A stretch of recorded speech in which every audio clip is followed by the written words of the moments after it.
Bonsoir les frères et sœurs, allons regagner une place, s'il vous plaît.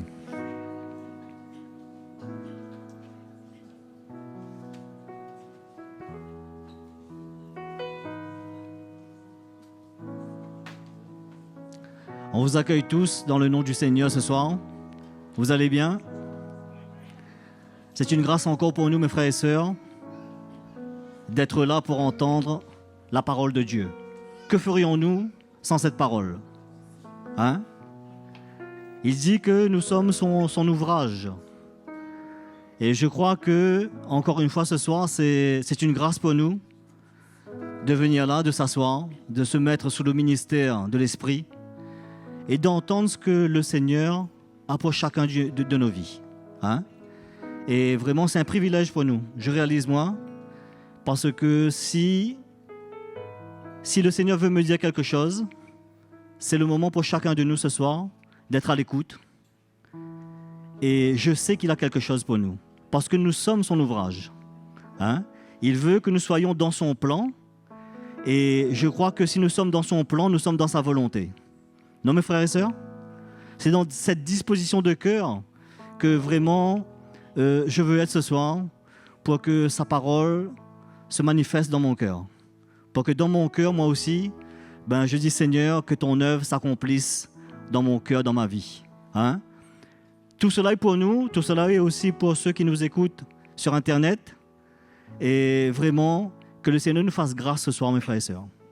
Nous n'avons rien à rajouter, nous avons juste à nous mettre sous le ministère du Saint-Esprit, être obéissant à sa parole. Il a dit, si Dieu est pour nous, personne ne sera contre nous. Allons le louer ce soir. Allons l'adorer ce soir, car il a fait des choses magnifiques dans vos vies, dans ma vie, et je veux lui adresser toute ma reconnaissance ce soir, mes frères et sœurs. Hein? Il mérite la gloire, il mérite cette reconnaissance ce soir. Allons ne pas hésiter, lever nos mains, le louer, l'adorer de tout notre cœur, mes frères et sœurs.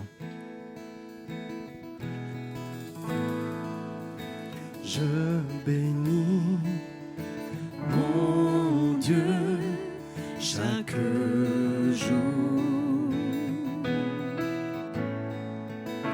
J'ai mis en lui ma confiance.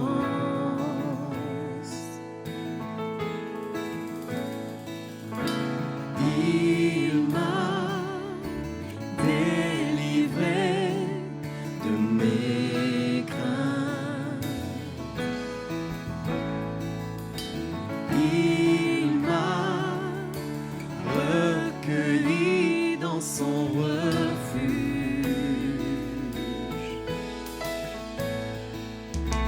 Qui pourra m'atteindre?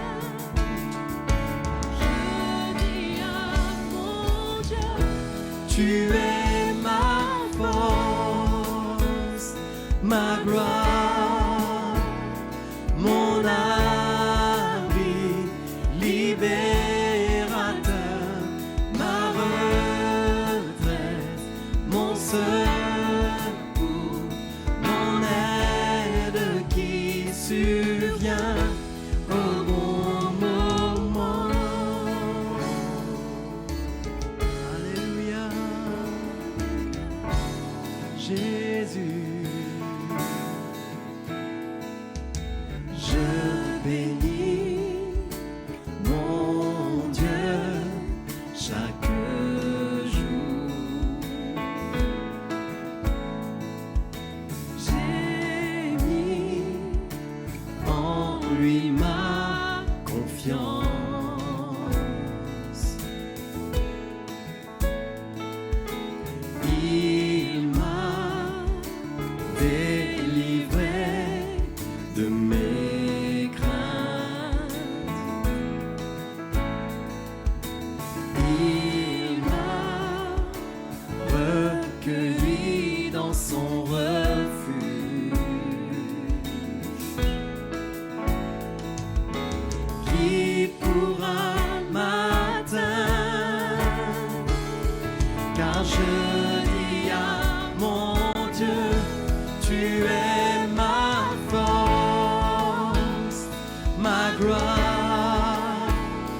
mon abri, libérateur, ma retraite, mon secours, mon aide qui survient. Tu es ma force, ma gloire, mon abri, libérateur, ma retraite, mon secours, mon aide. Tu es ma force, Seigneur, tu es ma force, ma gloire, mon abri, libérateur, ma retraite. Alléluia, mon secours, mon aide qui survient au bon moment.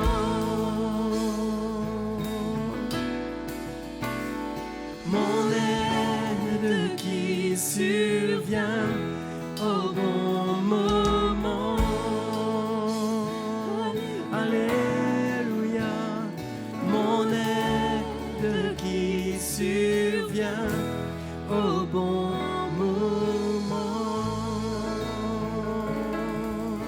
Alléluia, Jésus. Alléluia, Seigneur. Nous venons pour adorer ton nom, Seigneur Jésus. Nous venons pour t'adorer, Seigneur Dieu Tout-Puissant. Alléluia. Oh, merci, Seigneur Jésus. Alléluia. Alléluia.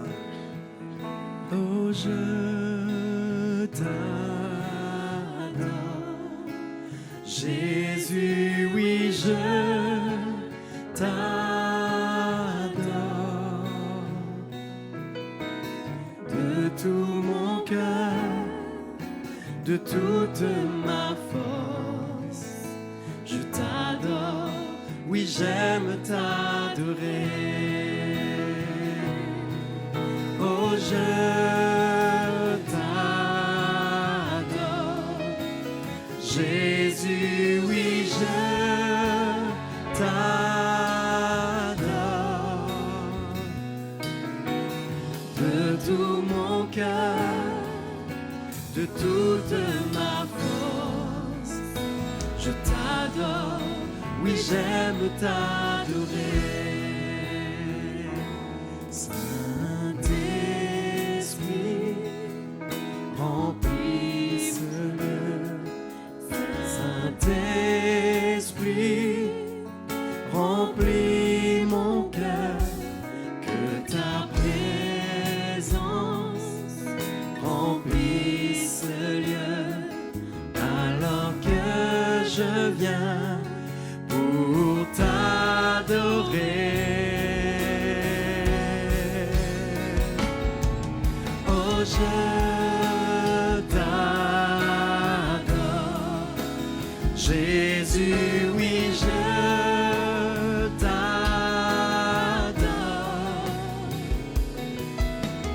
De tout mon cœur, de toute ma force, je t'adore, oui j'aime t'adorer, je t'adore, oh je t'adore,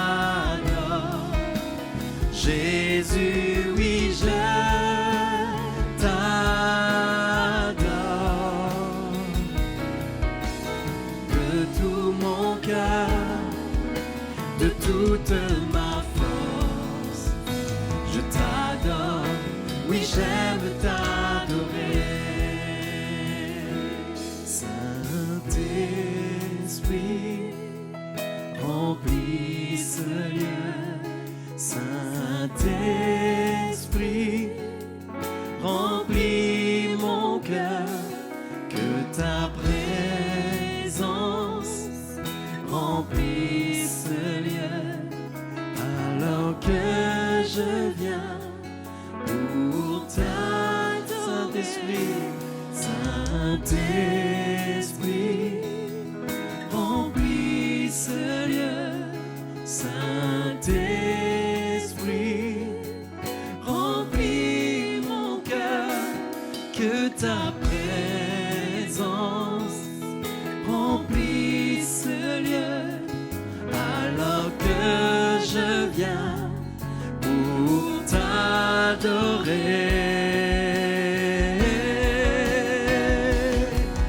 Oh, je t'adore.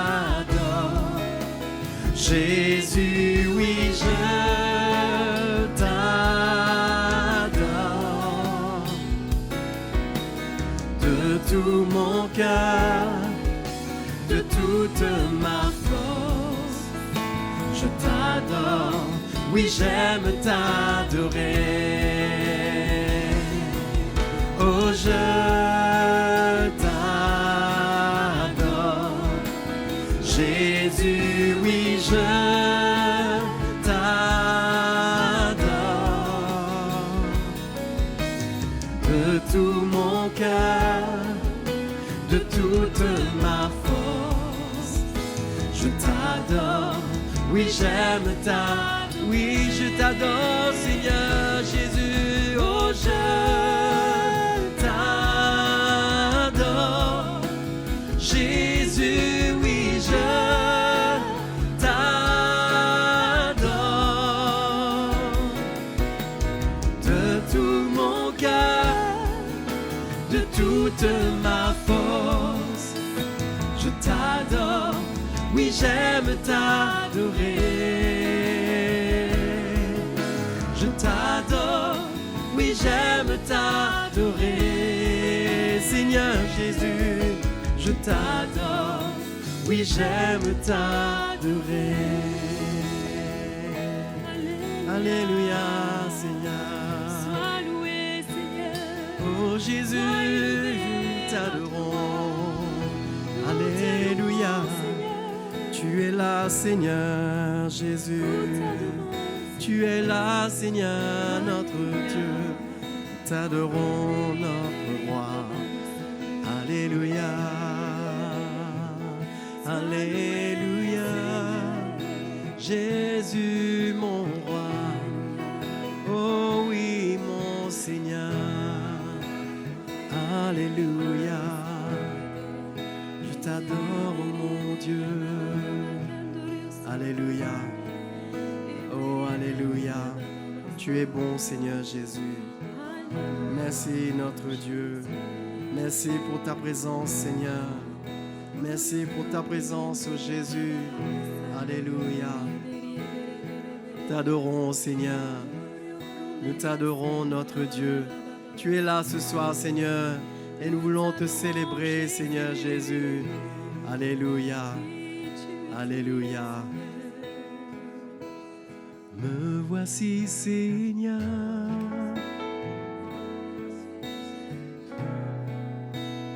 Me voici, Seigneur.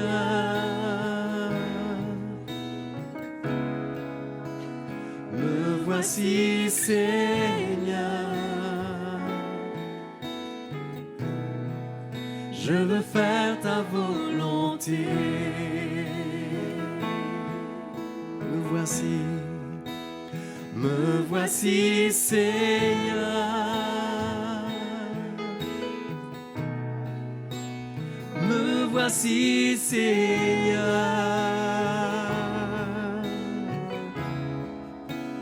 Me voici, Seigneur. Je veux faire ta volonté.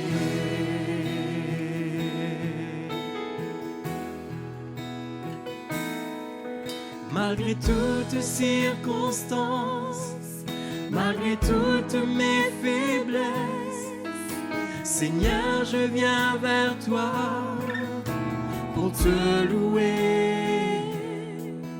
Les épreuves de la vie que tu as mis sur mes pas, elles me conduisent vers toi pour te chercher. Me voici, Seigneur.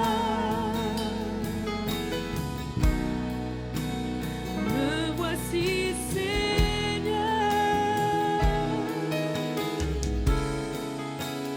Me voici, Seigneur.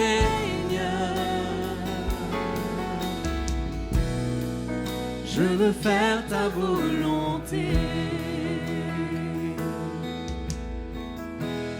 Alléluia. malgré toutes circonstances, malgré toutes mes faiblesses. Seigneur, je viens vers toi pour te louer.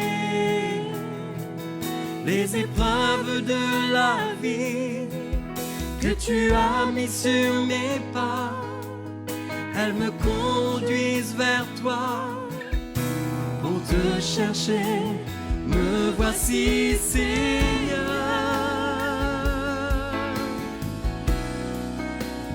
Me voici, Seigneur. Me voici, Seigneur. Je veux faire ta volonté.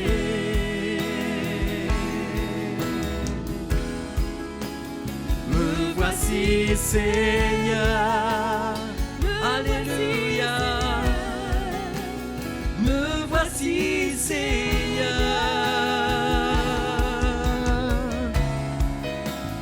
Me voici, Seigneur. Je veux faire ta volonté. Alléluia. Me voici, Seigneur. Me voici, Seigneur. Me voici, Seigneur. Je veux faire ta volonté. Alléluia.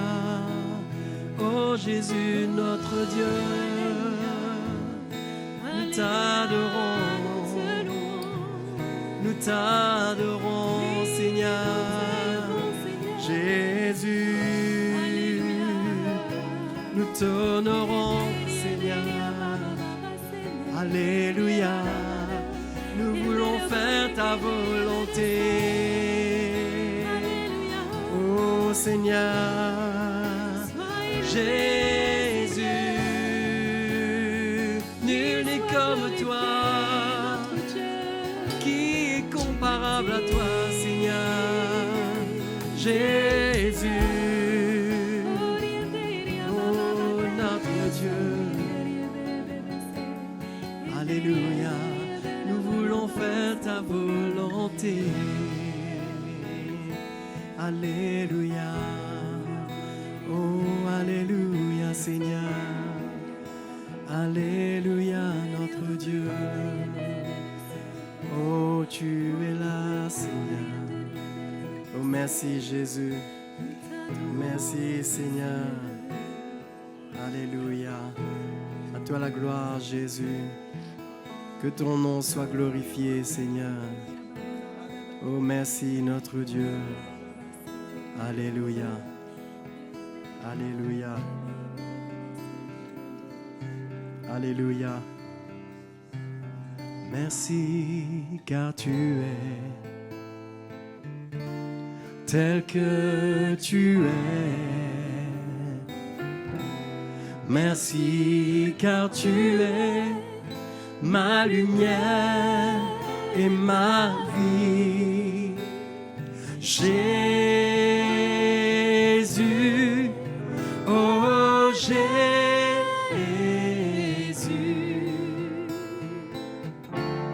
merci car tu es l'étoile du matin. Je t'aime tant car tu m'as aimé le premier.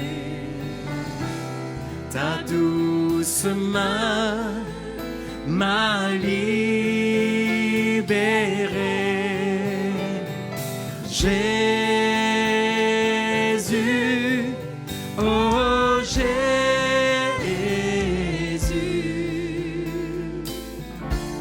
ta douce main libère mon esprit. Merci Seigneur. Merci car tu es tel que tu es. Merci car tu es ma lumière et ma vie. Jésus, oh Jésus,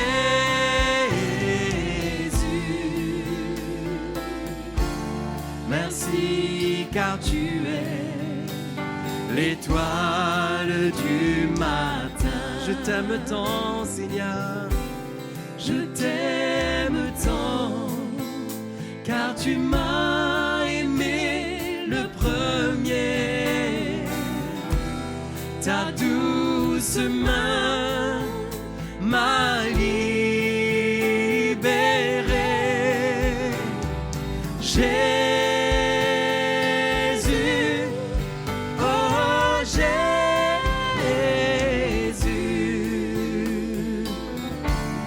ta douce main libère mon esprit. Jésus, Jésus, oh Jésus,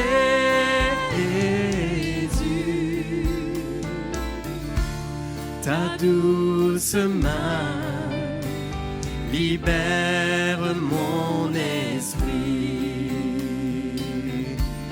Merci car tu es l'étoile du matin. Alléluia. Oui, Seigneur, tu es notre lumière, Jésus. Tu es l'étoile du matin, Seigneur, qui se lève dans nos cœurs.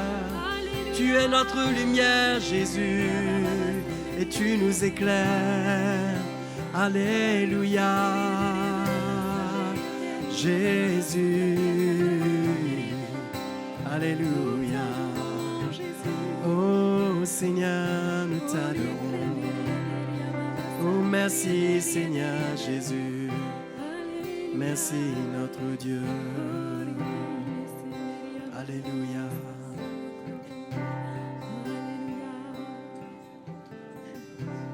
Alléluia, merci Seigneur. Gloire à ton nom Jésus notre Seigneur. Ce soir, nous te demandons d'ouvrir les yeux de notre cœur pour que nous puissions contempler ta grandeur. Que tous, chacun de nous, nous puissions réaliser quel Dieu grand tu es. Que nous enlevions toutes les limites que nous impose notre intelligence, nos pensées, notre imagination. Et que nous puissions comprendre que tu es le Dieu illimité en puissance, infiniment grand, et que c'est toi, notre Dieu et notre Père, qui prends soin de nous. Seigneur, nous te bénissons ce soir pour ta fidélité, pour ta parole qui est vraie. Oh, merci Seigneur, combien ton nom est digne de louange, digne d'être exalté. Alléluia, nous te bénissons. Nous bénissons Jésus, le nom de Jésus, le nom qui a reçu toute autorité dans les cieux et sur la terre. Il a tout pouvoir sur toute chair. Alléluia. Merci Seigneur. Gloire à Dieu. Bonsoir les frères et sœurs. Et si vous nous visitez ici ce soir pour la première fois, soyez bienvenus. Que le Seigneur vous accorde sa grâce, ainsi qu'à tous ceux qui sont fidèles et sont intéressés dans leur cœur à suivre le message de l'Évangile que nous annonçons sur Internet. Alléluia. C'est bon d'être dans la présence du Seigneur. On peut dire ce qu'on veut, il n'y a rien de meilleur que d'être dans la présence du Seigneur et de vraiment ressentir sa présence, son amour. Et cela fait de ce que nous vivons, non pas de la religion morte, mais un plan vivant. Dieu est vivant. Il veut que, pour nous, chacun de nous, qu'il soit vraiment vivant. Ce n'est pas un Dieu que l'on va comprendre avec notre intelligence, qu'on essaye de concevoir, pour essayer de se rassurer qu'il existe ou quoi. Mais c'est le Dieu que, quand il révèle sa présence dans nos cœurs, nous sommes rassurés. Hein? Non, peut-être que nous ne comprenons pas certaines choses, mais à la base, si nous avons cela, c'est absolument extraordinaire. Et ça, c'est la grâce que nous avons aujourd'hui sous la Nouvelle Alliance, parce que sous l'Ancienne Alliance, le peuple de Dieu ne connaissait pas la présence de Dieu. Nous, aujourd'hui, nous nous rassemblons, nous prions, nous chantons, nous louons le Seigneur et nous ressentons cette douce présence de l'Esprit qui vient dans notre cœur, qui produit quelque chose, mais ça n'a pas toujours été comme ça. Ça, c'est le résultat de la Nouvelle Alliance que Jésus a inaugurée, qui permet cela. Et c'est la grâce que Dieu nous accorde. Donc moi, je n'aurais pas aimé vivre avant que Jésus vienne. Je trouve que c'est bien là. Hein? Et en plus, on est à la fin des temps. Gloire à Dieu. Donc, je voudrais vraiment qu'on arrive à glorifier Dieu pour sa grandeur. Qu'on le découvre comme le Dieu tellement grand. Et que cela va rassurer notre cœur, cela va nous communiquer une mesure de foi, va nous amener à trouver la paix et même à trouver la joie, parce que quand la connaissance du Seigneur vient dans notre cœur, c'est la connaissance du Dieu parfait, qui fait toutes choses parfaitement. Ce n'est pas comme si nous sommes dans un plan dans lequel il manque un morceau, il manque un bout. Hein? C'est un plan complet. Parce que le Dieu qui nous a appelés et qui nous appelle ses enfants, son plan est parfait. Il ne va pas élaborer aucun plan qui pourrait être faillible. Hein? Mais ce qu'il fait, ce qu'il établit, est certain.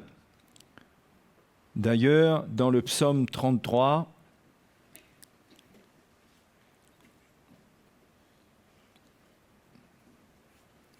qui est un psaume pour encourager les justes à se réjouir dans l'Éternel. Au verset 1, le psaume 33 dit « Juste, réjouissez-vous en l'Éternel.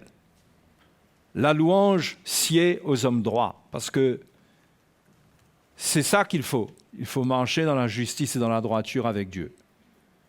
Si on veut vraiment bénéficier de tout ce qu'il a prévu pour nous et que ça se manifeste dans notre vie, il faut de l'intégrité. C'est comme ça qu'il a dit à Abraham. Il n'a pas mis de loi sur Abraham quand il a appelé Abraham, mais il lui a dit « Marche devant ma face avec intégrité. » Avec intégrité. Sois vrai avec moi. Dieu ne supporte pas l'hypocrisie, les cœurs tordus.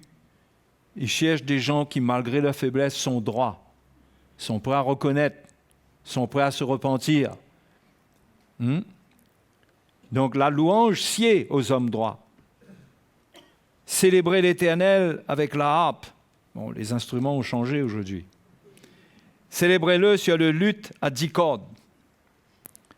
Chantez-lui un cantique nouveau. Faites retentir vos instruments et vos voix. Car la parole de l'Éternel est droite et toutes ses œuvres s'accomplissent avec fidélité. Fidélité. Ce qui veut dire que Dieu ne rate pas dans ses œuvres. Il ne rate jamais. Hein? Dans notre vie, personnellement, dans l'Église, dans les nations, le plan de Dieu se réalise. Et je crois que l'ennemi, il s'y perd. Il s'y perd. Parce que la manière dont Dieu établit toutes choses, il est impossible de suivre ce qu'il fait. Il y a des surprises qui sont révélées, qui sont manifestées, et là même où le diable vient prendre une victoire d'une certaine manière, souvent il est confus. C'est là où le Seigneur, il est grand. Il est puissant. Comme nous l'avons vu avec l'histoire d'Esther. Un peuple qui était voué au massacre, à la destruction. Et comment Dieu avait déjà tout mis en place. Tout était là. Il a fallu quand même que le peuple de Dieu jeûne et prie. Ça ne s'est pas juste passé comme ça. C'est pourquoi ce n'est pas passif. On n'attend pas les choses comme ça. Mais on doit chercher la face de Dieu. Et le plan s'est révélé. Tout s'est révélé. C'est manifesté. Parce que ce que Dieu établit, ça ne peut pas faillir. Les promesses de Dieu sont véritables. Il faut les comprendre dans une dimension où, quand on a l'impression qu'elles ne se réalisent pas, qu'on comprenne que c'est de notre côté qu'il y a un manque de compréhension. Mais Dieu ne faillit jamais. Tout ce que sa parole établit et déclare, c'est la vérité. C'est vrai, ce qui veut dire que quand Dieu promet, sa promesse s'accomplit. Dieu est prêt, les choses sont toujours prêtes pour nous. Notre participation, c'est d'être dans la foi. C'est d'être dans la foi, de nous attendre à lui, de croire, de prier, de chercher le Seigneur et de prendre notre croix pour endurer en attendant. En attendant. Parce que nous avons lu dans Ecclésiaste, chapitre 9, verset 11,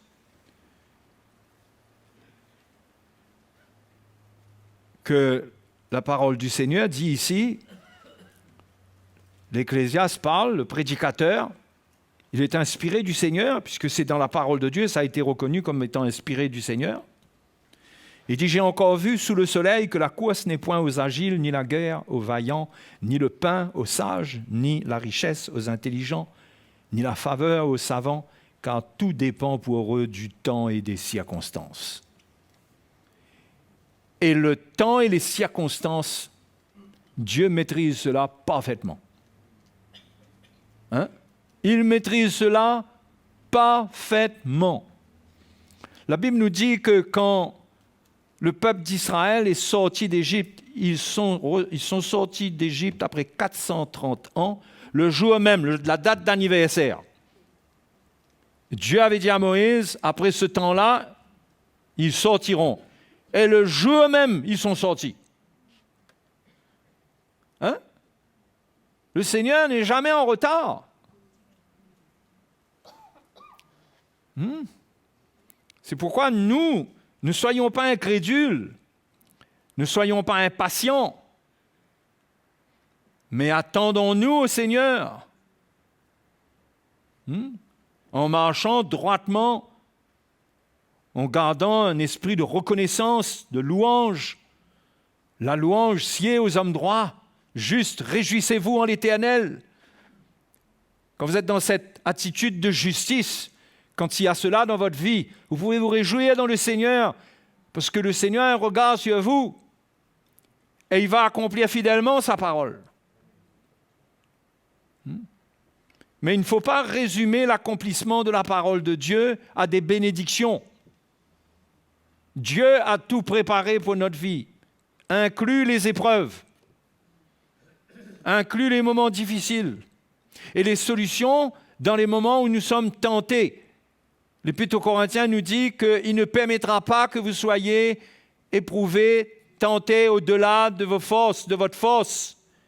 Mais avec la tentation, il préparera aussi le moyen d'en sortir. Donc le Seigneur a le que l'œil, le regard sur son peuple qui le sert, qui marche avec lui, qui marche dans la lumière avec lui. Son plan se réalisera. Et le temps et les circonstances nous sont favorables. Nous sont favorables, les frères et sœurs. Il n'y a rien qui joue contre nous. Il n'y a rien qui joue contre nous. Quand le Seigneur dit que quand Paul dit que si Dieu est pour nous, qui sera contre nous? Ça veut tout dire. Dieu est avec nous. Il n'y a rien qui peut jouer en notre défaveur si nous gardons la foi, si nous gardons une droiture de cœur. Nous allons voir sa main. Nous allons voir sa main. Et nous allons voir comment le Seigneur va tourner les circonstances en notre faveur. Et nous allons trouver dans beaucoup de choses qui arrivent la main de Dieu au temps convenable. Au temps convenable. Dans le temps de Dieu. Là aussi, il faut de la patience. Parce que le temps de Dieu, ce n'est pas notre temps à nous. Ce n'est pas notre temps. Il y a des choses que Dieu fait par compassion quand nous crions à lui. Il n'y a pas de doute qu'il y a beaucoup de choses que le Seigneur peut faire pour nous selon la foi qui est manifestée dans notre cœur. Mais le Seigneur, il a un plan qui demande aussi de la patience parce que ce n'est pas tout ce qu'on demande d'un coup qu'on aura sur le coup. Parce que Dieu marche en fonction du temps. Il a un temps. Il a un temps pour notre vie, pour l'Église, pour chacun de nous. Et pour bénéficier de la meilleure configuration temps-circonstance, il faut avoir un cœur droit et rester dans la foi. Rester dans la foi. Et là, on va trouver le plan de Dieu, l'œuvre de Dieu. Et la parole de Dieu est là pour nous encourager, mes frères et sœurs, à voir comme ça. À voir comme ça, à regarder comme cela. À garder les regards sur le Seigneur, qui a tout préparé pour nous d'avance. Vous savez, quand la Bible dit qu'on a été prédestinés, on peut limiter ça au fait que Dieu nous a prédestinés, c'est-à-dire que d'avance, il nous a choisis, et puis c'est un choix, et on arrête à là. Mais ça va beaucoup plus loin. Qu'on a été prédestinés, ça veut dire que toute notre vie, depuis le commencement du monde, tout ce qui arrive, c'est en notre faveur. Et tout ce qui continue dans notre vie, c'est pour notre bien. Et tout ça a été tracé. Ce n'est pas seulement le jour où on a rencontré le Seigneur, mais tout a été tracé, tout le chemin, pour chacun de nous. C'est inimaginable, c'est impensable, on ne peut pas calculer cela. Il n'y a que le Dieu infini en grandeur, en puissance, qui sait coordonner tout cela. Mais nous devons avoir foi en ce Dieu qui est grand. Et ne pas analyser négativement les circonstances et les temps dans lesquels nous sommes. Mais nous devons savoir qu'il n'y a rien que Dieu n'ait préparé. Il n'y a rien pour surprendre le Seigneur. Il n'y a rien qui fait que Dieu se lève de son trône d'un coup pour dire « Oh, qu'est-ce qu'on va faire maintenant ?»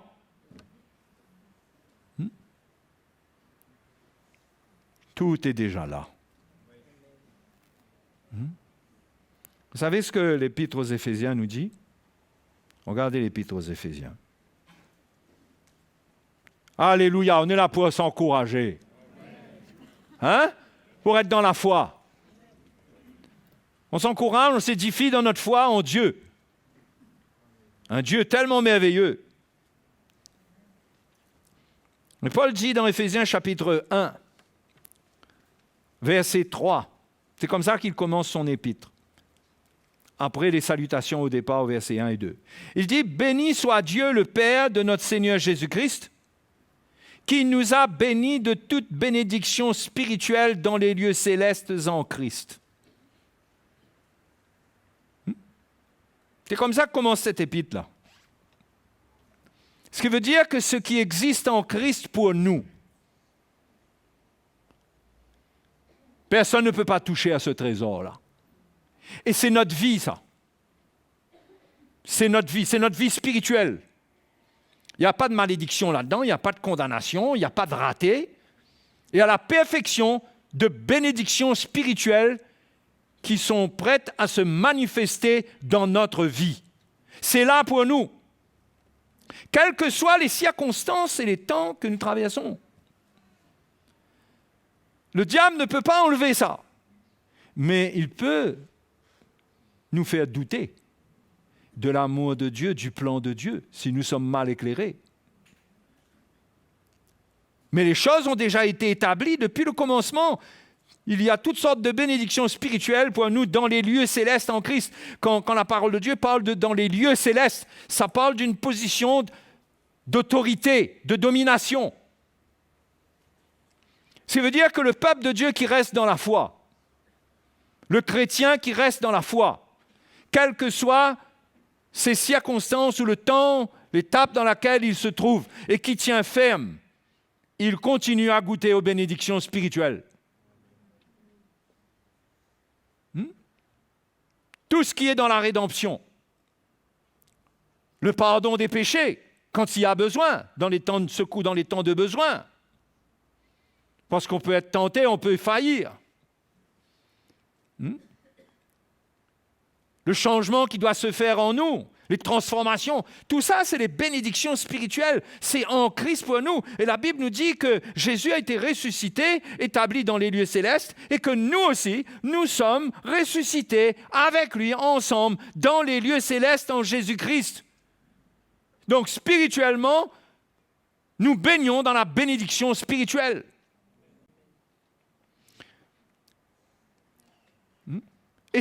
Et la manifestation de ces bénédictions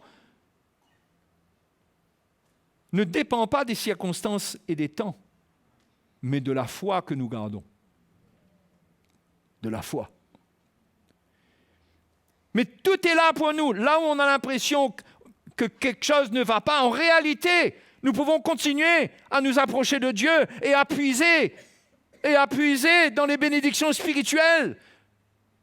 La paix avec Dieu. C'est pourquoi la parole de Dieu nous encourage à nous décharger de nos soucis. Parce qu'il y a des bénédictions spirituelles en Christ. Il y a la paix pour nous. Quand c'est trop lourd, on n'est pas obligé de subir les circonstances. On peut s'approcher de lui et on se décharge et on prend les bénédictions spirituelles qui existent dans les lieux célestes en Christ. On prend la paix qui est attachée au Seigneur pour nous. Alléluia. Un chrétien ne doit pas se laisser vaincre par les circonstances. Il doit comprendre, nous devons comprendre que tout est établi pour nous. Mais il faut la foi. La foi veut dire qu'il faut endurer. La foi de l'Épître aux Hébreux, c'est endurer. La foi de Moïse, la foi de Noé, c'est persévérer. C'est continuer. Il y a de l'opposition, mais ça n'annule pas ce qui est établi pour nous. Au contraire, quand ça se passe, c'est là que tout le trésor de grâce de Dieu. C'est pourquoi Jean a dit que le Seigneur, il a prévu pour nous grâce pour grâce. Et Moïse a dit lui aussi, Seigneur, fais-moi connaître tes voies. J'ai trouvé grâce à tes yeux. Ben, fais-moi connaître tes voies, je te connaîtrai et je trouverai encore grâce à tes yeux. Et aujourd'hui, le chemin est ouvert pour nous. Il n'y a plus rien pour nous séparer de Dieu. Le chemin était ouvert une fois pour toutes. C'est ouvert. Ce n'est pas un chemin qui s'ouvre, qui se ferme, qui s'ouvre, qui se ferme. C'est ouvert. C'est à nous de venir avec l'attitude d'humilité, dans la plénitude de la foi, pour venir chercher le Seigneur, pour trouver ce qu'il a pour nous. Nous avons un héritage spirituel extraordinaire. Et c'est cet héritage-là qui change la vie d'un chrétien, qui le rend heureux. Toutes ces bénédictions spirituelles, c'est ça qui le rend heureux. Quand vous êtes dans une réunion et Dieu touche votre vie, c'est une bénédiction spirituelle que Dieu vous accorde. Quand il vous encourage, c'est une bénédiction spirituelle qui vient vers vous. Tout ça, c'est en Christ. Donc, nous ne devons absolument pas nous laisser intimider par les circonstances, par les temps, par les épreuves qui sont dans le temps. Tout cela est sous le contrôle du Seigneur. Et c'est pour notre bien. C'est pour notre bien. Romains chapitre 8 et le verset. Romains chapitre 8 et le verset. Voilà, verset 26. Je vous ai eu là. Le verset 26 vient avant le verset 28. Et ce n'est pas par hasard. Bon, vous voulez lire le verset 28? Allez, pour ne pas vous décourager, on va lire le verset 28 en premier. Nous savons, du reste, que toute chose concourt au bien de ceux qui aiment Dieu, de ceux qui sont appelés selon son dessein.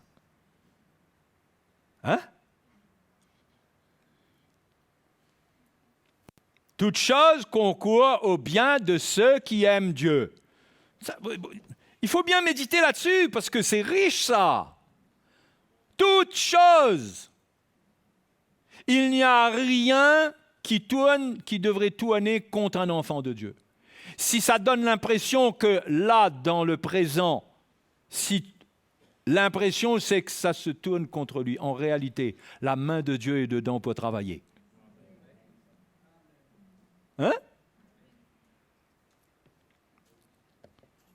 Mais quand même, le verset 26 nous dit, parce que c'est un plan dans lequel on ne comprend pas comment Dieu fait les choses. Vous savez, on voudrait prier de manière à savoir que Dieu, il fait les choses comme ci, comme ça, on comprend bien, et on prie d'après ça. On ne peut pas, parce qu'on ne peut pas connaître toutes les voies de Dieu. On ne peut pas, donc quelle est la solution? Pourtant, il faut prier d'après ce plan. Paul explique que sans connaître le plan, le Saint-Esprit intervient. Et regardez, verset 26. De même aussi, l'Esprit nous aide dans notre faiblesse. Et de quelle faiblesse il parle? Il parle de la limitation humaine pour comprendre le plan de Dieu. Il dit donc, il nous aide dans notre faiblesse, car nous ne savons pas ce qu'il convient de demander dans nos prières. Nous ne savons pas, dans tout ce qui arrive, comment prier, quoi demander à Dieu, qu'est-ce qu'on a à dire au Seigneur? S'il te plaît, Seigneur, fais comme ci, fais comme ça. On ne sait pas comment il va faire, c'est trop compliqué. Mais pas pour le Saint-Esprit. C'est pourquoi Paul dit, mais l'Esprit lui-même intercède par des soupirs inexprimables. Il intercède par des soupirs inexprimables. Bien sûr, ça inclut de parler en langue, mais ça va loin, ça va jusqu'à dans la prière que nous portons dans notre cœur, pour l'Église, pour notre vie. Il y a quelque chose qui est en nous de l'Esprit. Et bien sûr, il faut participer, prier en langue. On ne sait pas quand on prie en langue pourquoi on est en train de prier. On prie par l'Esprit. L'Esprit lui-même intercède par des soupirs inexprimables, des choses que nous ne pouvons pas exprimer, mais le Saint-Esprit exprime ces choses que nous ne pouvons pas exprimer. Et celui qui sonde les cœurs connaît la pensée de l'Esprit. Parce que c'est selon Dieu qu'il intercède en faveur des saints. Celui qui sonde les cœurs, c'est le Seigneur. Il sonde les cœurs. Et dans le cœur, il y a une chose qu'il trouve. C'est la pensée de l'Esprit. C'est ça qui est dit ici, non? Et celui qui sonde les cœurs connaît, quoi? La pensée de l'Esprit. Parce que c'est selon Dieu qu'il intercède en faveur des saints. Le Saint-Esprit intercède parfaitement. Il connaît, il sonde le cœur de Dieu. La Bible dit qu'il sonde Dieu. Il sonde les profondeurs de Dieu. Donc quand il prie parfaitement selon la volonté de Dieu. Donc quand nous, nous prions par l'Esprit, nous sommes en train de prier pour la manifestation du plan parfait de Dieu pour notre vie. C'est pourquoi vous ne réalisez pas à quel point il est important de prier en langue, d'être baptisé dans le Saint-Esprit et de prier en d'autres langues. Et c'est pourquoi le diable s'en est pris à se parler en langue dans ces derniers temps. Parce que celui qui prie en langue, la Bible dit qu'il dit des mystères. Et c'est en esprit qu'il prie et qu'il dit des mystères. Et dans ces mystères, le diable ne comprend rien à ce qui se passe. C'est une communication entre Dieu et le Saint-Esprit qui est dans le chrétien. Et ça concerne le plan caché de Dieu. Et c'est extrêmement puissant. C'est pourquoi je vous dis qu'il y a des hommes qui sont sortis, qui croient être inspirés de Dieu, et qui disent que le parler en langue, c'est quelque chose qui est faux, ça. Ça n'a pas de sens. Ça n'a pas de sens. Moi, je veux vous encourager à rechercher le baptême dans le Saint-Esprit et à prier en d'autres langues. Prier en d'autres langues. Prier en langue. Prier en d'autres langues, ce n'est pas prier en chinois, en anglais, etc. Prier en langue. Parce que c'est selon Dieu qu'il intercède en faveur des saints. Et c'est là qu'au verset 28, Paul dit « Nous savons du reste que toute chose concourt au bien de ceux qui aiment Dieu, de ceux qui sont appelés selon son dessein. » Donc, quand vous priez par l'Esprit, vous ne savez pas pourquoi vous priez, mais vous priez pour ce qu'il y a de meilleur. Il n'y a pas de meilleur. Vous priez en vue de ce que Dieu a pour vous, dans sa parfaite volonté. Vous n'êtes pas en train de demander, vous n'êtes pas en train de tâtonner dans la prière, là. Vous n'allez pas essayer de demander quelque chose et vous assurer que peut-être vous aurez un coup de chance, vous aurez fait une prière qui va être entendue, qui va être exaucée. Non! Là, ce sont des prières qui sont exaucées. À chaque fois que vous priez en langue, la prière est exaucée. Hein? Donc l'apôtre Paul dit dans 1 Corinthiens 14, il dit qu'il faut prier par l'intelligence, il faut prier aussi par le Saint-Esprit, par l'Esprit. Il faut les deux. Il faut les deux. Surtout dans notre édification personnelle, on doit chercher à parler en langue. Et ça nous dirige quoi? Vers le dessein de Dieu. Le dessein de Dieu. C'est-à-dire ce que Dieu a prévu. Là, ce pourquoi Dieu nous a appelés. Eh bien, ceux qui aiment Dieu, ils vont voir cela. Verset 29 nous dit « Car ceux qu'il a connus d'avance, il les a aussi prédestinés à être semblables à l'image de son Fils. » Ah! Vous voyez de quoi on a été prédestinés? On a été prédestinés à être semblables à l'image de son Fils, afin que son Fils soit le premier-né de beaucoup de frères. Et ceux qu'il a prédestinés, il les a aussi appelés. Et ceux qu'il a appelés, il les a aussi justifiés. Et ceux qu'il a justifiés, il les a aussi glorifiés. Que dirons-nous donc à l'égard de ces choses? Si Dieu est pour nous, qui sera contre nous? Tout est déjà tracé. Notre contribution, quelque part, c'est de prier par l'Esprit. C'est notre participation d'intercession par le Saint-Esprit pour que Dieu révèle ce dessein. Quel dessein? D'être transformé à l'image du Seigneur. C'est pourquoi, en priant par l'Esprit, nous n'allons pas avoir que des moments faciles, bénis, faciles. Nous allons être conduits dans des temps où Dieu nous forme, nous éprouve. Alors peut-être là que je viens de dire quelque chose qui ne vous encouragera pas à prier par l'Esprit. Mais si vous cherchez le dessein de Dieu, c'est par l'Esprit que vous allez le trouver. Ce n'est pas de votre intelligence. Et de prier, mais en même temps, si Dieu fait certaines choses ou permet certaines choses, nous aurons la grâce de supporter et d'endurer ce qu'il faut endurer. Et c'est pourquoi, dans ces derniers temps, je crois aussi, entre autres, le Seigneur révèle le message de la croix. Parce que si on ne comprend pas ce que c'est que de prendre sa croix, on ne verra pas l'accomplissement de ce plan, parce qu'on va se décourager vite.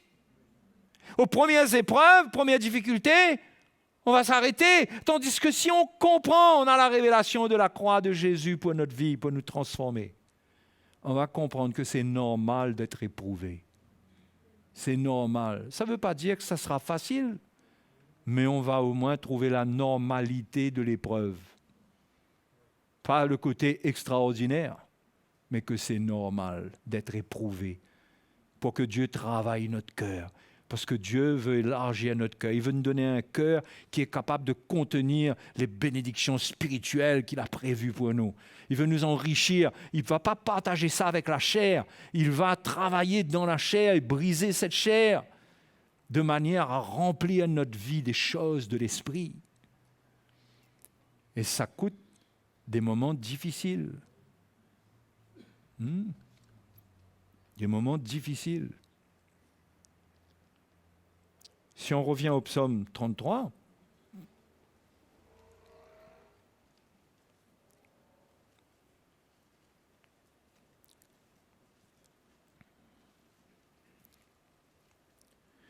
le verset 10 nous dit « L'Éternel renverse les desseins des nations. Il anéantit les projets des peuples. Les desseins de l'Éternel subsistent à toujours, et les projets de son cœur de génération en génération. » Hein? Les projets de Dieu demeurent et les desseins des nations sont renversés. C'est-à-dire que s'il pouvait y avoir quelque chose qui venait des nations pour s'opposer aux desseins de Dieu, Dieu renverserait. Il renverserait les desseins des nations. Ce n'est pas à nous de gérer ça. Nous, on doit savoir que c'est comme ça que ça marche. Hein? C'est comme ça que ça marche. Et nous nous associons, nous nous identifions au Seigneur, à son plan. Nous avons foi en lui. Vous savez, la foi, sans la foi, il est impossible d'être agréable à Dieu. Mais celui qui a la foi, il comprend que Dieu a toutes choses en contrôle. Il lui fait confiance. C'est comme ça qu'Abraham a été éprouvé. Faire confiance à Dieu.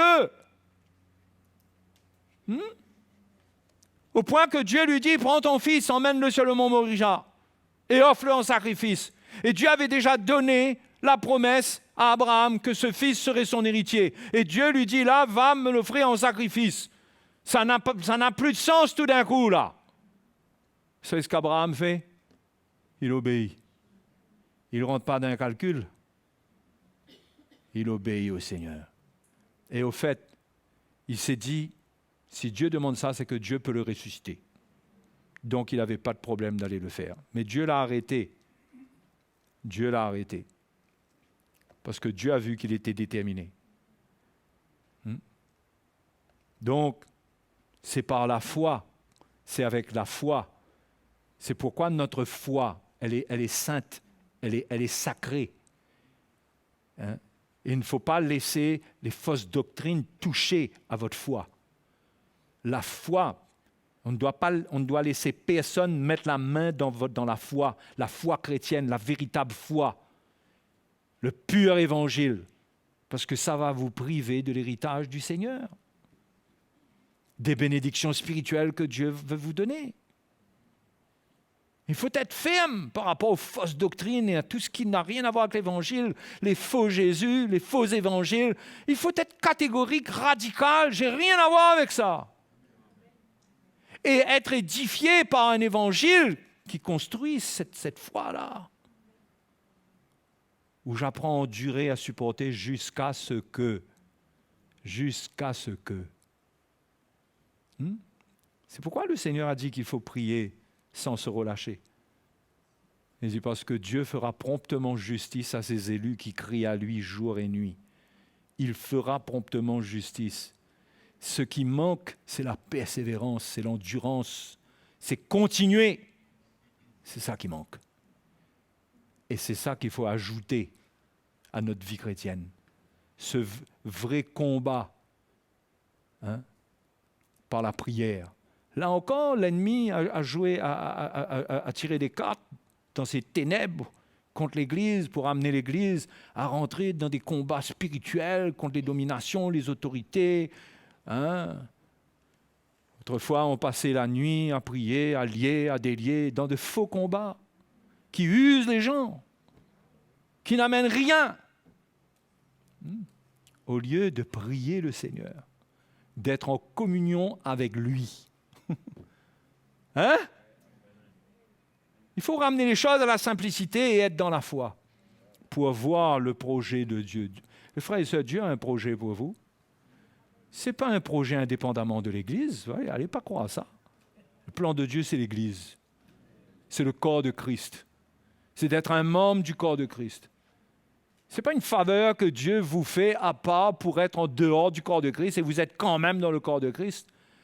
Mais le plan existe. Quand vous êtes né de nouveau, il y a quelque chose qui est dans votre cœur que Dieu veut révéler. Peut-être que ça a été caché, ça a été enterré pendant longtemps. Presque, il faut des fouilles archéologiques pour aller rechercher ce qui a été mis en vous. Mais l'œuvre de Dieu va déterrer cela. Mais vous devez chercher la vraie foi, celle qui vous enseigne à endurer, à supporter.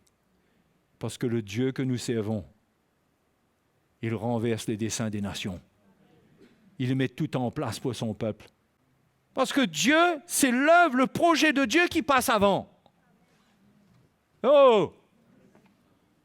Et tout ce qui arrive, on a l'impression que le diable entraîne. Vous savez, il y a plein d'exemples dans la parole de Dieu pour nous montrer comment le plan de l'ennemi se retourne contre lui et en faveur de son peuple. Et Dieu fait ça d'une manière élégante. Hein? Il sait faire ça d'une manière vraiment élégante. Hein? Incroyable. Quand le peuple d'Israël était persécuté en Égypte, et que l'ordre a été donné de tuer tous les nouveau-nés, Dieu a épargné un nouveau-né. C'était qui? Moïse. Moïse a été relâché par sa sœur, je crois, dans une corbeille. Et qu'est-ce qui s'est passé? C'est la fille de Pharaon qui avait donné l'ordre d'exécution qui récupère l'enfant. Mais dis-moi, c'est pas beau ça?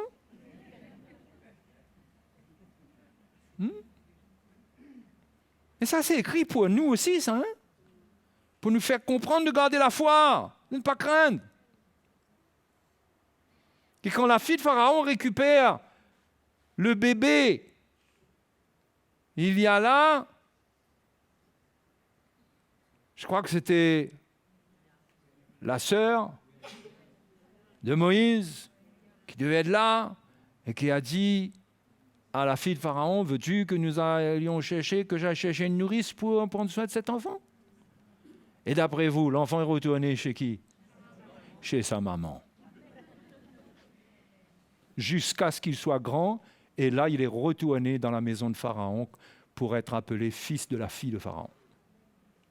Et ça, sans que Pharaon ne connaisse rien. Les yeux bouchés, il n'a rien compris. Il a élevé celui qui allait délivrer le peuple d'Israël dans sa maison. C'est lui qui a donné à manger à ce bouc-là.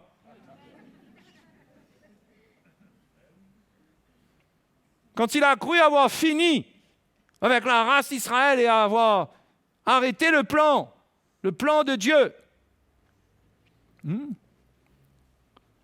eh bien, c'est le moment où Dieu a fait ça d'une manière élégante. A renvoyé le fils qui devrait délivrer Israël dans sa maison. Moi, je vous dis, il ne faut pas limiter le Seigneur. Il faut rester dans la foi. C'est pourquoi la Bible dit juste, réjouissez-vous en l'Éternel. Il dit, il renverse les desseins des nations. Le projet de son cœur demeurera toujours. Réjouissez-vous! Ah, mais le Seigneur sait faire les choses. Hein? Vous savez ce qui s'est passé avec Saul de Tarse?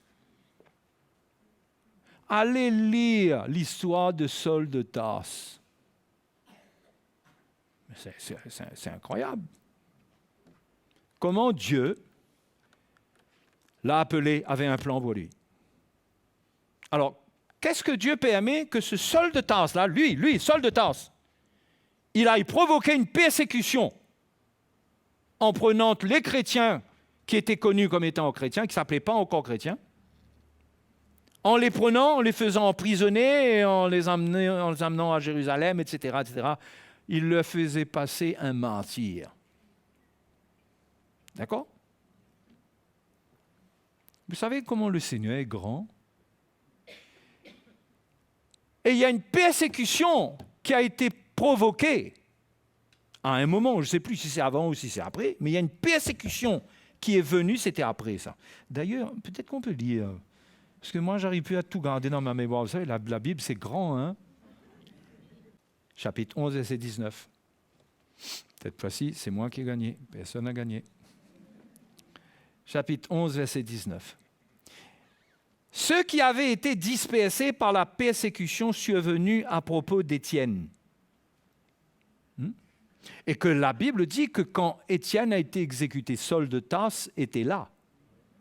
Et que ceux qui sont allés le lapider, ils ont mis leurs vêtements qu'ils ont enlevés parce qu'il fallait qu'ils soient vraiment dégagés de leurs vêtements pour pouvoir faire leur sale travail, c'est incroyable. Et ils ont déposé leurs vêtements aux pieds de Saul de Tarse. Saul de Tarse était un jeune homme à cette époque. Et les vêtements des tueurs étaient là à ses pieds. Ce qui veut dire qu'il était participant de l'histoire, lui.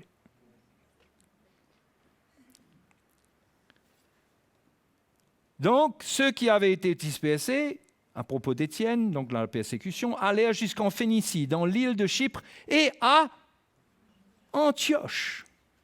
Notez bien ce nom Antioche, annonçant la parole seulement aux Juifs. Il y eut cependant quelques hommes, etc., qui de Chypre et de Cyrène, qui étant venus à Antioche, s'adressèrent aussi aux Grecs, leur annonçaient la bonne nouvelle du Seigneur Jésus. La main du Seigneur était avec eux et un grand nombre de personnes crurent et se convertirent. Ça, c'est après le mouvement de persécution qu'il y a eu, une persécution dont Saul de Tarse était participant. Il était jeune, mais il y a ajouté sa couche aussi après. Lui-même, il allait ensuite prendre les gens pour les faire lier. Donc Saul de Tarse, c'était un persécuteur. Il le dit dans l'Épître à Timothée. Il dit que je ne suis pas digne d'être appelé serviteur de Dieu parce que j'ai persécuté l'Église de Dieu. Donc, Dieu utilise cette persécution. C'est un mouvement terrible, mais ça provoque une dispersion. Dans cette dispersion, il y a des gens qui vont à Antioche. Pourquoi je parle de Antioche? Parce que Antioche, lorsque Dieu va se révéler à Saul de Tarse, Antioche deviendra l'église de l'apôtre Paul. Là, il aura en quelque sorte son quartier général. C'est de là qu'il va être envoyé en mission. C'est de là qu'il va exercer son ministère envers les églises païennes. L'église d'Antioche. Lui, le persécuteur qui avait contribué. Est-ce que vous comprenez? Dieu a utilisé tout ça pour faire une dispersion. Mais si vous regardez la situation, c'est terrible. C'est terrible, quoi. J'imagine que les gens, ils ne peuvent pas comprendre ce qui se passe là quand il y a la persécution et tout. D'ailleurs, quand Dieu a dit à Ananias, parce que le Seigneur a arrêté Saul de Tarse sur le chemin de Damas, et Dieu a envoyé un disciple qui s'appelle Ananias pour lui parler, Ananias a dit, Seigneur, mais tu ne sais pas toi-même tout le mal que cet homme-là fait à tes enfants? Tu veux m'envoyer? Et Dieu lui a dit, va, parce que c'est un homme que j'ai choisi pour être un instrument. Vous savez, avec le Seigneur, il faut recevoir les ordres du Seigneur. Il faut recevoir les ordres. Et Ananias a obéi, et Saul est devenu Paul, le grand apôtre. Mais ce plan-là est venu dans la souffrance. Il a fallu que les chrétiens endurent. Il a fallu dans la dispersion. Ils sont partis. On aurait dit que c'était négatif parce que la Bible dit que seuls les apôtres de Jérusalem étaient restés à Jérusalem. Tout le monde est parti. Mais d'un mal, Dieu en a fait un bien. Et Dieu a sauvé des gens dans la dispersion et il a préparé le terrain pour le persécuteur. Moi, je vous dis, quand Paul était dans cette église en Antioche, là, il devait ressentir la grâce et l'amour de Dieu. Parce que c'est le mal qu'il a fait, auquel il a contribué, qui a établi cette église-là. C'est pourquoi, frères et sœurs, la vie chrétienne, c'est pas mettre sa main dans les affaires. Il faut faire attention de mettre sa main dans des affaires qu'on ne comprend pas et que Dieu retourne les situations. Dieu peut retourner la méchanceté en appel. On peut réaliser que finalement, quelqu'un qui est un grand persécuteur, tout d'un coup, c'est lui qui devient l'homme de la situation. On ne sait pas. C'est pourquoi le Seigneur nous demande de ne pas maudire, de prier pour ceux qui nous maltraitent. Pourquoi prier pour ceux qui nous maltraitent? Pourquoi est-ce que les chrétiens devraient prier pour Paul qui les maltraitait, pour Saul de Tarse? Parce qu'il avait un appel de Dieu sur sa vie. Mais on ne sait pas. C'est pourquoi le Seigneur nous dit, si quelqu'un te frappe sur une joue, tends l'autre. Parce que tu ne sais pas, celui qui est en train de te donner une gifle là, tu ne sais pas ce qu'il en est de Dieu dans sa vie là. Tu ne sais pas. C'est pourquoi la vie chrétienne, pour voir le projet de Dieu se réaliser, il ne faut pas craindre, il faut se fortifier. Il peut y avoir une persécution, il peut y avoir un grand bouleversement. Il faut faire attention, quand les choses arrivent, on se range du côté de l'ennemi. Il faut rester dans la foi et comprendre que Dieu est à l'œuvre. Et faire attention de saisir les occasions pour mal parler, pour maudire, pour dire toutes sortes de choses et gâter son cœur. Non, il faut s'unir et rester dans la foi et laisser Dieu nous montrer qu'est-ce qu'il veut faire dedans. Parce que ce Dieu-là, il dit que s'il est avec nous, personne n'est contre nous. C'est son plan qui va se révéler. Donc, frères et sœurs, je vous encourage à vous fortifier dans la foi pour, comme Abraham, pour tenir ferme dans les moments où votre chair va être secouée. Et vous aurez toutes sortes de tendances, de tentations qui vont venir. Il faut endurer, il faut, dans la foi. Et la paix de Dieu, elle surpasse toute intelligence. Dieu peut nous équiper. Dans ton chemin difficile, le Seigneur veut te faire connaître c'est quoi sa grâce. Vous savez, la grâce, c'est une notion, on a une notion abstraite de la grâce. La grâce, on va essayer d'expliquer avec des mots la grâce. Mais vous savez, la grâce, c'est quand vous êtes éprouvé. C'est quand vous êtes éprouvé. Vous savez, Paul lui-même, quand il souffrait avec les chartes dans sa chair, il a prié le Seigneur, « Seigneur, délivre-moi! Seigneur, délivre-moi! Délivre-moi !» Et Dieu lui a dit, « Oh, ma grâce te suffit. » C'est-à-dire que je n'ai pas besoin de t'expliquer, bien qu'il avait compris que c'était une protection sur son orgueil, que Dieu avait mis une écharpe dans sa chair, mais le Seigneur lui a dit, « Ma grâce te suffit. » Et Paul a expérimenté la grâce de Dieu toute sa vie, rien qu'avec cette écharpe. Et vous savez, il y a des choses dans notre vie qui ne sont pas faciles, qui sont dures pour nous. Mais il y a une raison. Il y a une raison. N'essayons pas de dire c'est la faute, c'est ceci, c'est cela. Prenons notre croix. Il y a une raison. Et laissons Dieu manifester sa gloire au travers de ce qui nous arrive dans nos épreuves. Laissons-le, gardons la foi. On ne sait pas ce que le Seigneur peut faire. Et gardons-nous de murmurer.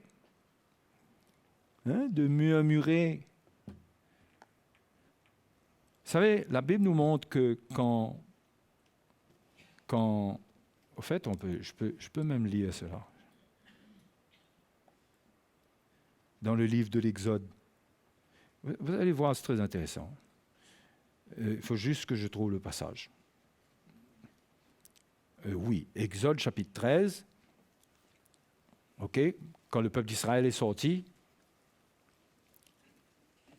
le verset 17 nous dit, lorsque Pharaon laissa aller le peuple.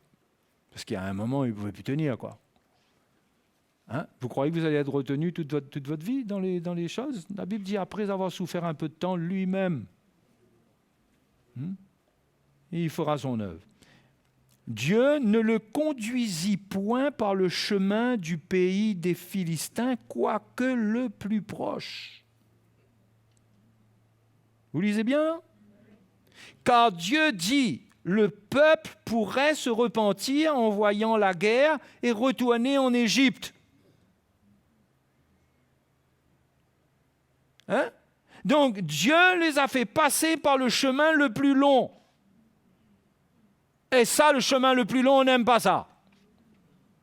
Mais il y avait une raison qui leur était cachée, parce que Dieu voulait il ne voulait pas qu'ils se découragent en faisant face à la guerre avec les Philistins. Donc, il a fait faire un grand détour. Mais le grand détour voulait dire plus d'heures et de journées de marche dans le désert, plus de temps à passer dans la chaleur. Cela voulait dire prolonger son épreuve, mais il y avait un but. Et le but était tellement louable. Dieu voulait leur éviter d'être découragés. Mais ce coup-ci, ils ont été encore plus découragés. Sérieux, l'homme, hein?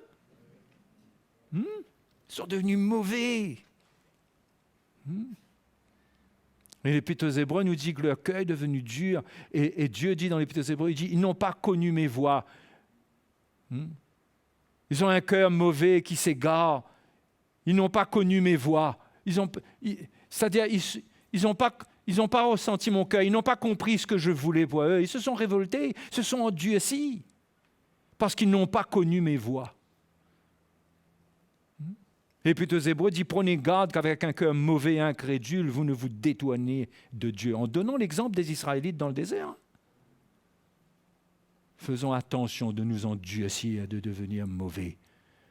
Mais humilions-nous et voyons ce que la main de Dieu peut faire. Alléluia. Les frères et sœurs, je ne suis pas en train de vous partager quelque chose qui est facile pour moi. Je ne suis pas en train de vous dire, moi je vous dis, moi j'y arrive, je vous encourage, j'y arrive. On a des luttes, mes frères et sœurs. Ça demande qu'on crie à Dieu. Il y a des moments où on dirait qu'on est vaincu, on est découragé, il y a trop de choses négatives, il y a trop de choses. Dans tout ce qui se passe, il y a un moment, on se dit jamais on va se décourager, mais il y a un moment où on sent qu'on frise le découragement. Mais on crie au Seigneur et la main de Dieu nous tient. Alléluia. Quelles que soient vos épreuves et votre chemin, croyez-moi, le Seigneur, il n'a pas perdu le nord à cause de ça. Hein? Il a déjà tout prévu. Hein? Si Aman ou Aman se lève contre vous, dans votre travail, dans votre vie, eh bien, craignez pas. Ne le maudissez pas. Hein? Mardoché n'a pas maudit Aman, mais il a fini sur la potence qui a été préparée pour Mardoché, le Aman en question. Hein? Mais sans malédiction. Hein?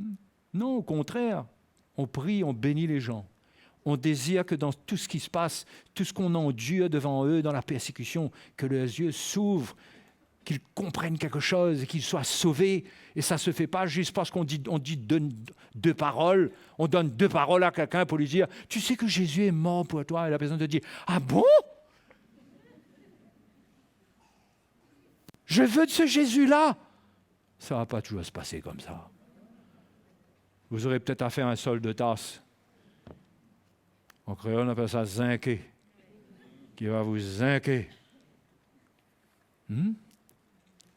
Mais il faut garder le cœur du Seigneur.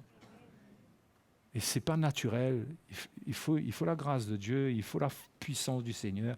Il faut puiser dans la grâce de Dieu. Jésus a été capable de vivre ça, nous ne pouvons pas.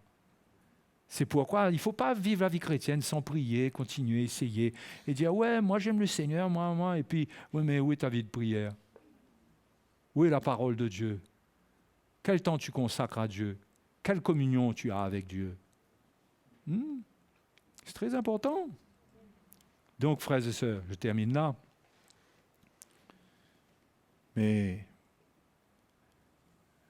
je vous souhaite à vous, à moi, à nous tous, de saisir ça. Dieu est le Dieu qui a marqué les temps et les circonstances.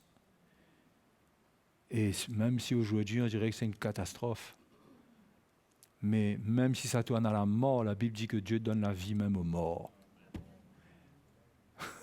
Hein? C'est incroyable, hein? Il faut rester dans la foi. Alléluia! C'est bon? Gloire à Dieu! Bon, moi, j'espère de plus en plus qu'on aura des louanges dans cette salle qui soulèveront les plaques. Hein? Tellement on va être reconnaissant. Je ne parle pas de crier, de faire n'importe quoi, là, mais je parle de joie. Je parle d'expression de louange, de reconnaissance, hein, d'un Dieu qui est grand, qui renverse les projets du diable contre moi. Ouais, aujourd'hui je souffre, aujourd'hui je prends des coups. Ouais, je vais donner mon dos, mais la résurrection m'attend. Le Seigneur me fera justice. Alléluia. Allez, mettons-nous debout. Si le Seigneur combat pour nous, qui se lèvera contre nous? Nos vies entières sont dans sa main. Ne soyons pas découragés, il est là pour nous protéger, pour nous conduire sur le chemin. Parce que les temps sont mauvais, nous devons vivre désormais en nous plaçant sous le sang de Jésus, car c'est en lui notre salut. Si le Seigneur combat pour nous, qui se lèvera contre nous? Nos vies entières sont dans sa main.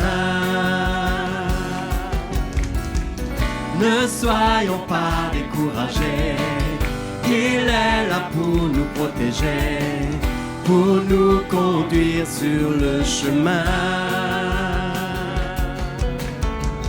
Le Seigneur nous rassemblera,